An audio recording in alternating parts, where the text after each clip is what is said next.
Exodus 13. Consecration of the firstborn. The Lord said to Moses, "Consecrate to me every firstborn male, the first offspring of every womb among the Israelites belongs to me, whether human or animal." Then Moses said to the people, "Commemorate this day, the day you came out of Egypt, out of the land of slavery, because the Lord brought you out of it with a mighty hand. Eat nothing containing yeast. Today, in the month of Aviv, you are leaving, when the Lord brings you into the land of the Canaanites, Hittites, Amorites, Hivites, and Jebusites, the land he swore to your ancestors to give you, a land flowing with milk and honey. You are to observe this ceremony in this month. For 7 days eat bread made without yeast, and on the 7th day hold a festival to the Lord. Eat unleavened bread during those 7 days. Nothing with yeast in it is to be seen among you, nor shall any yeast be seen anywhere within your borders. On that day tell your son, 'I do this because of what the Lord did for me when I came out of Egypt.' This observance will be for you like a sign on your hand and a reminder on your forehead that this law of the Lord is to be on your lips. For the Lord brought you out of Egypt with his mighty hand. You must keep this ordinance at the appointed time, year after year, after the Lord brings you into the land of the Canaanites and gives it to you.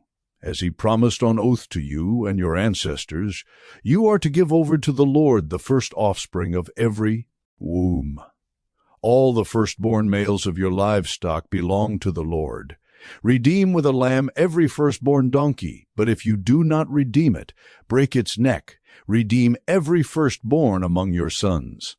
In days to come, when your son asks you, 'What does this mean?' say to him, 'With a mighty hand the Lord brought us out of Egypt, out of the land of slavery. When Pharaoh stubbornly refused to let us go, the Lord killed the firstborn of both people and animals in Egypt. This is why I sacrifice to the Lord the first male offspring of every womb, and redeem each of my firstborn sons. And it will be like a sign on your hand, and a symbol on your forehead, that the Lord brought us out of Egypt with his mighty hand, crossing the sea. When Pharaoh let the people go, God did not lead them on the road through the Philistine country, though that was shorter. For God said, if they face war, they might change their minds and return to Egypt. So God led the people around by the desert road toward the Red Sea. The Israelites went up out of Egypt, ready for battle. Moses took the bones of Joseph with him, because Joseph had made the Israelites swear an oath.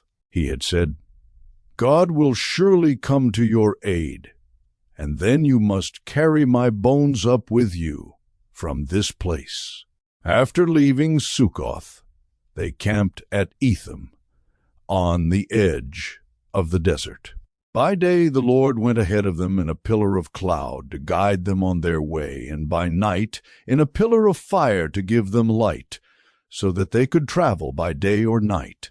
Neither the pillar of cloud by day, nor the pillar of fire by night, left its place in front of the people.